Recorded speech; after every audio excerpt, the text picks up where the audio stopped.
One second.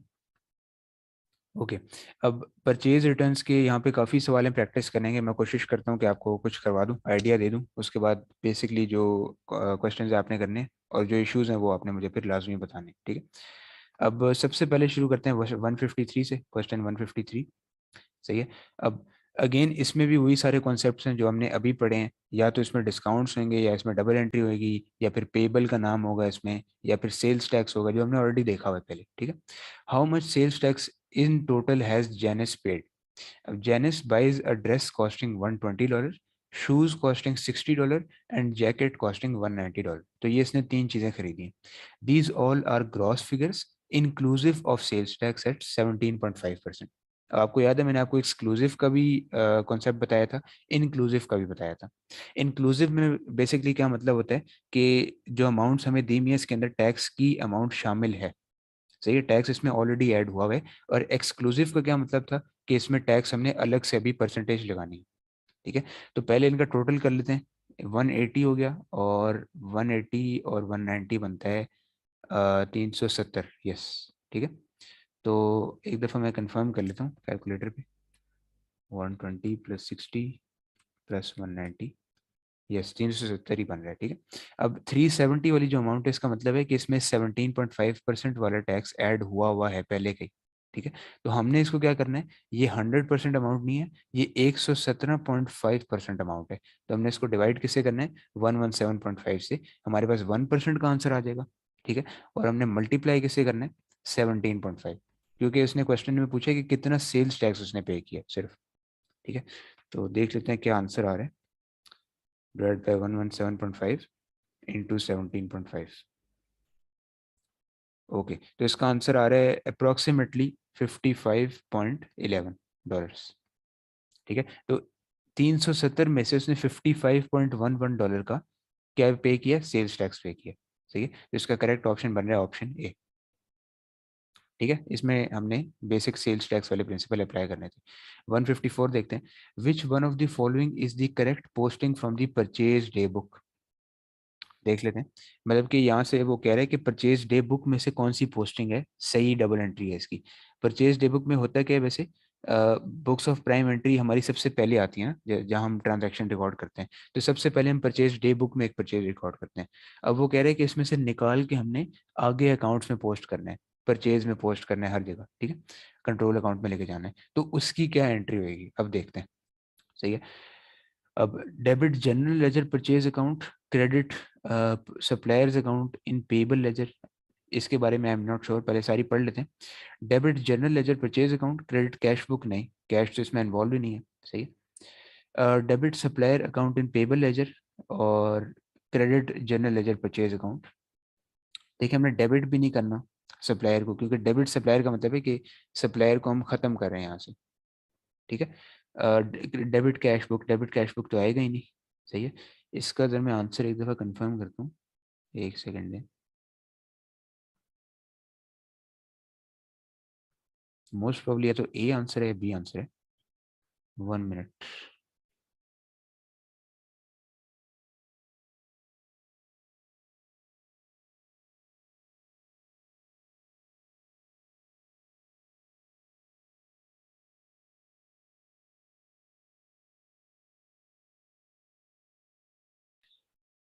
अच्छा सही, इसका जो आंसर है ए ऑप्शन बन रहा है, ठीक है।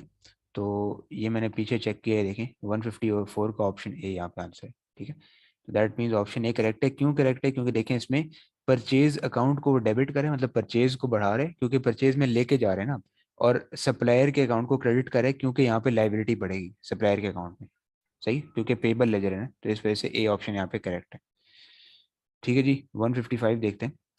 WHE return goods that had net value of 800 to Rollins Limited. In WHE accounting record, what would be the value of the debit made in Rollins Limited payable ledger account if sales tax payable is at the rate of 17.5%?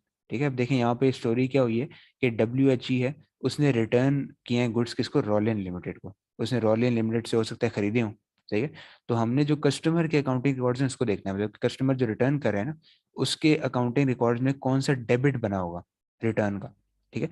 तो return की आपको obviously पता है entry क्या होती है, जब sales tax भी हो तो हमारे पास एंट्री बनती है क्रेडिट परचेज रिटर्न,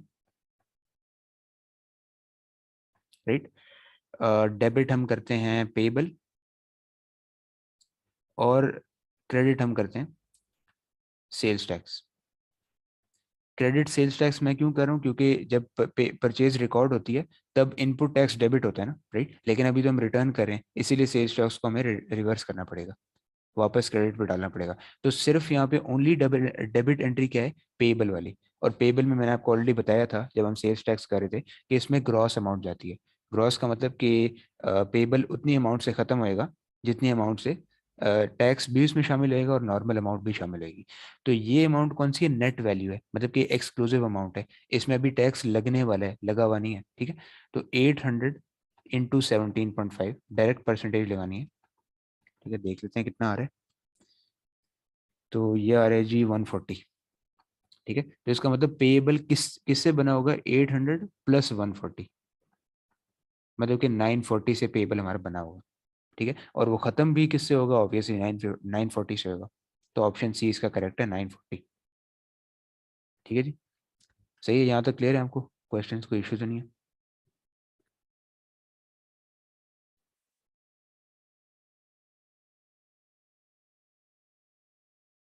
यहाँ तक क्लियर है मैं सबको, कोई इश्यू तो नहीं है। ओके, ठीक है जी। अब 156 देखते हैं, ठीक है। मैं मोस्ट प्रॉब्ली क्वेश्चन 160 तक कराऊंगा, ठीक है। और उसके बाद फिर रिमेनिंग आपने ट्राई करने। What would be the value of the debit to WRE's purchase account if sales tax is payable at the rate of 17.5%? So WRE is registered for sales tax and purchased goods that had a net value of 700 plus sales tax on credit from Roper, ठीक है। अब मैंने आपको एक निशानी बताई थी जब मैं सेल्स टैक्स वाला चैप्टर करा रहा था, यहाँ पे लिखा हुआ है $700 प्लस सेल्स टैक्स। तो प्लस सेल्स टैक्स मैंने आपको क्या बताया था, इसका मतलब होता है exclusive amount, right. List price लिखी हो, नेट अमाउंट लिखी हो, प्लस सेल्स टैक्स लिखा हो, ठीक है। इन सब का मतलब होता है कि एक्सक्लूसिव अमाउंट है, अभी टैक्स इसमें लगा नहीं है, लगने वाला है, ठीक है। तो यहाँ पे वो कह रहे हैं कि WRE के परचेज अकाउंट में कौन सा डेबिट होगा। तो मैंने तो आपको एक चीज बताई थी कि परचेज में तो सिंपल हमारी ये वाली एंट्री जाती है जितने की परचेज हुई होती है, कोई टैक्स टैक्स कोई इसके अलावा कोई एलिमेंट नहीं जाता, सही है। जस्ट जितने की परचेज हुई है वो अमाउंट जाती है। यहाँ पे मैं डबल एंट्री भी लिख देता हूँ इसकी, परचेज की। डेबिट परचेज करते हैं हम, ठीक है। डेबिट इनपुट टैक्स करते हैं, क्योंकि टैक्स देखें अलग से रिकॉर्ड हो रहे हैं, परचेज में शामिल नहीं है। और क्रेडिट हम करते हैं पेबल, तो पेबल में दोनों चीजें शामिल होती हैं, ठीक है। तो परचेज में सिर्फ क्या जाएगा, 700, तो इसका ऑप्शन बी करेक्ट है, ओनली $700, ठीक है। 157 देखते हैं अब नेक्स्ट वाला। What does this balance indicate? Revano has balance of 350,000 on its payable ledger control account at 31st May 2014, ठीक है। मतलब कि मई के एंड की डेट है ये, सही है। और इसके अलावा पेबल लेजर कंट्रोल अकाउंट का बैलेंस है उसका कितना, 350,000। अब इसका सिंपल तो ये मतलब है, इस स्टेटमेंट को पढ़ने से तो ये पता चल रहा है पेबल्स कंट्रोल अकाउंट है ना। तो ये वो वाली अमाउंट है कि रिवेन्यू ने अपने सप्लायर को $350,000 पे करने हैं अभी एज अ क्लोजिंग बैलेंस। तो ये बेसिकली क्लोजिंग बैलेंस है, सही है। अब देखते हैं कौन सी इसका सही मतलब बन रहा है। It has bought $350 of good in May, नहीं, बॉट तो नहीं किया उसने, जरूरी नहीं है क्लोजिंग बैलेंस बाय ही हो, बाय का ही हो, ठीक है। It is old 350 by customer, नहीं, कस्टमर का तो सवाल नहीं है ये तो पेबल का सवाल है, ठीक है। सी ऑप्शन ही इसका करेक्ट लग रहा है मुझे। इट ओज $350,000 टू इट्स सप्लायर, यस, ये इसका करेक्ट ऑप्शन है कि 31 मई 2014 को क्लोजिंग बैलेंस में उसका कंट्रोल अकाउंट 350,000 शो करे। दैट मीन्स कि अभी उसने ये पे करने हैं, ही ओज देम टू द सप्लायर, ठीक है। सी ऑप्शन इसका करेक्ट है। अब 158 देख लेते हैं। What amount should be use to record this purchase when purchase account, when purchase account is debited and supplier account is credited, ठीक है। पढ़ लेते हैं। Trader who is not registered for sale tax purpose buys goods on credit. These goods have a list price of $2,000 and trader is granted a trade discount of 20%. The goods are subject to sales tax at 17.5%, ठीक है। अब although यहाँ पे जो trader है वो registered नहीं है सेल्स टैक्स पर्पस के लिए, इसका ये मतलब है कि स्टिल उसको सेल्स टैक्स पे तो करना पड़ेगा, ठीक है। जैसे मैं हूँ फॉर एग्जांपल, मैं टैक्स रजिस्टर्ड नहीं हूँ क्योंकि ऑब्वियसली एक बंदे की इनकम एक लेवल पे आती है, उसके बाद वो सेल्स टैक्स रजिस्टर्ड हो सकता है। ठीक है, टैक्स रजिस्टर्ड हो सकता है। अब एक बंदा फॉर एग्जांपल अगर नहीं है रजिस्टर्ड, सही है, तो ऑब्वियसली उसको सिर्फ क्या चीज़ मुयसर नहीं होगी, इनपुट टैक्स रिक्लेम ना करना, राइट। क्योंकि अगर मैं जो भी परचेज करूँ मैं इनपुट टैक्स रिक्लेम नहीं कर सकता, क्योंकि ऑब्वियसली मैं रजिस्टर्ड नहीं हूँ। तो इसको टैक्स पे तो करना पड़ेगा, लेकिन ये वापस नहीं मिलेगा उसको, ये शर्त है इसके अंदर, क्योंकि रजिस्टर्ड नहीं है। क्योंकि मैंने आपको बताया था कि for input tax to be reclaimed एक शर्त होना लाजमी होती है, दोनों पार्टीज जो है रजिस्टर्ड होनी चाहिए, राइट, याद होगा आपको। तो यही चीज़ हमने यहाँ पे देखनी है। अब क्या चीज़ है, what amount should be use to record this purchase when purchase account is debited and supplier account is credited. अच्छा, तो इसमें हम क्या करेंगे कि टैक्स की अलग से एंट्री नहीं बनाएंगे, क्योंकि रजिस्टर्ड नहीं है, तो ऑब्वियसली अलग से सेल्स टैक्स के लिए वो नहीं कर रहा होगा, डबल एंट्रीज नहीं कर रहा होगा। तो सिंपल इसमें डबल एंट्री क्या बनेगी, इसने खुद भी बता दिया रिक्वायरमेंट में, डेबिट परचेज, ठीक है, और क्रेडिट पेएबल।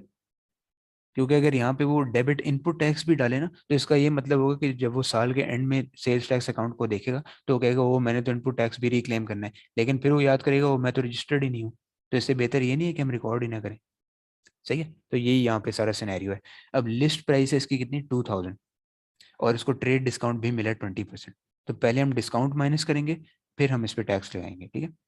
अब देखें, $2000 का मैंने डायरेक्ट 80% ले लिया, तो ये आई थिंक बनता है 1600। एक सेकंड मैं कंफर्म कर लेता हूँ, 2000 इंटू 0.8, यस 1600 बन रहा है, ठीक है। अब इसमें 17.5% टैक्स हमने ऐड करना है, तो लिस्ट प्राइस है ना, इसका पहले 17.5% हम निकालेंगे, तो इंटू 17.5%, या तो 280, 280, ठीक है। तो इसका मतलब स्टिल उसको पेमेंट किसकी करनी पड़ेगी, 1600 प्लस 280 प्लस सेल्स टैक्स की। ऑब्वियसली रिक्लेम उसको नहीं होगा, बट पेमेंट उसको दोनों की ही करनी पड़ेगी। तो 1880 उसकी अमाउंट है जो उसको देनी पड़ेगी। दैट मीन्स इसका करेक्ट ऑप्शन है बी ऑप्शन, 1880, 1880, ठीक है, सही है। अब 159 देख लेते हैं। What was the closing balance on the sales tax account assuming all items are subject to sales tax at 10%? अब ये किस चीज़ का सवाल है, सेल्स टैक्स अकाउंट का सवाल है। तो यहाँ पे मैं अकाउंट बना लेता हूँ, सेल्स टैक्स, ठीक है। अब सवाल पढ़ते हैं। अब business head sales including sales tax, ये इसकी सेल्स है 45237.5, और ये इंक्लूसिव अमाउंट है, ठीक है। And purchases excluding sales tax 31,500, ये कौन सी अमाउंट है, एक्सक्लूसिव अमाउंट है। There was a nil balance on sales tax account at start of the accounting period, that means के ओपनिंग बैलेंस कोई भी नहीं था यहाँ पे, ठीक है। अब सबसे पहले हम कैलकुलेट करते हैं इनपुट टैक्स, फिर हम कैलकुलेट करेंगे आउटपुट टैक्स, ठीक है। अब इनपुट पहले करते हैं, ये चलें पहले आउटपुट कर लेते हैं, सेल्स पहले लिखी है ना, तो 45,237.5, इसमें 10% देखें यहाँ पे कितनी परसेंटेज है, 10% है, तो इसमें 10% का टैक्स ऑलरेडी ऐड हुआ हुआ है, क्योंकि इंक्लूसिव अमाउंट है। तो हम क्या करेंगे, डिवाइडेड बाय 110, क्योंकि ये 100% अमाउंट नहीं है, ये 110% अमाउंट है, ठीक है। और हमें चाहिए क्या चीज़, सिर्फ इसका टैक्स, तो इंटू 10 कर देंगे, ठीक है। तो 45,237.5 डिवाइड बाय 1110 इंटू 10, तो ये आ रहा है 4112.5, ये आंसर है, ठीक है। इनपुट भी देख लेते हैं, परचेज उसकी कितनी थी, 31,500, 31,500, और इस पे हमने 10% स्ट्रेट अवे लगाना है, तो ये आ जाएगा 3150, ठीक है। तो इनपुट टैक्स भी आ गया, आउटपुट टैक्स भी आ गया। इनपुट आता है यहाँ पे, आउटपुट आता है यहाँ पे, 3150 और 4112.5, ठीक है। अब देखें यहाँ से एक चीज़ जाहिर हो रही है कि आउटपुट जो है वो ज़्यादा है, जो हमने बाहर पे करने हैं ज़्यादा है, और जो रिसीव करने हैं इनपुट जो है वो कम है, ठीक है। तो यहाँ पे क्लोजिंग बैलेंस बन रहा होगा किस चीज़ का, पेएबल का, क्योंकि स्टिल पेएबल बैलेंस होगा, क्योंकि ऐसा बैलेंस है जो हमने स्टिल पे करना है। 4112.5 माइनस 3150, तो 962.5 का हमारे पास क्लोजिंग बैलेंस बन रहा है, ठीक है। और इसका करेक्ट आंसर बनेगा ऑप्शन ए, 962.5 क्रेडिट। क्रेडिट यहाँ क्यों लिखा है, क्योंकि मैंने आपको शायद पहले भी बताया था कि जब नया सेल्स टैक्स का अकाउंट बनेगा, तो ये क्लोजिंग बैलेंस यहाँ पे आ रहा होगा ओपनिंग साइड पे, क्योंकि लाइबिलिटी है ना, तो हमने इसका फाइनल इफेक्ट जो है एक तरह से बताना होता है। ठीक है, तो ये इसका रीज़न है, इसलिए ये 962.5 क्रेडिट बनेगा। ठीक है जी, तो अच्छे खासे सवाल हमने कर लिए हैं इसके, और रिमेनिंग जो क्वेश्चंस आपने ट्राई करने, ठीक है, और मुझे अपडेट आपने रखना है साथ साथ, ताकि आपके सवाल ठीक हो रहे हैं या नहीं, क्योंकि अगर स्टिल कोई कॉन्सेप्ट में इशू है तो उस पर हम जल्दी से जल्दी एक्स्ट्रा क्लास रख लेंगे, ताकि वो इशू जल्दी से जल्दी रिजॉल्व हो सके। ठीक है, मैं सारी चीज़ें क्लियर है आपको, कोई इशू तो नहीं है, कोई क्वेश्चन, कोई इशू? ओके, कल फिर कंटिन्यू करते हैं। मोस्ट प्रॉब्ली कोशिश मेरी यही होगी कि 9 AM स्टार्ट कर लीजिए, ठीक है, और नेक्स्ट टॉपिक हम अपना कल स्टार्ट करेंगे इंशाल्लाह। ठीक है जी, okay miss, thank you, take care, अल्लाह हाफिज़।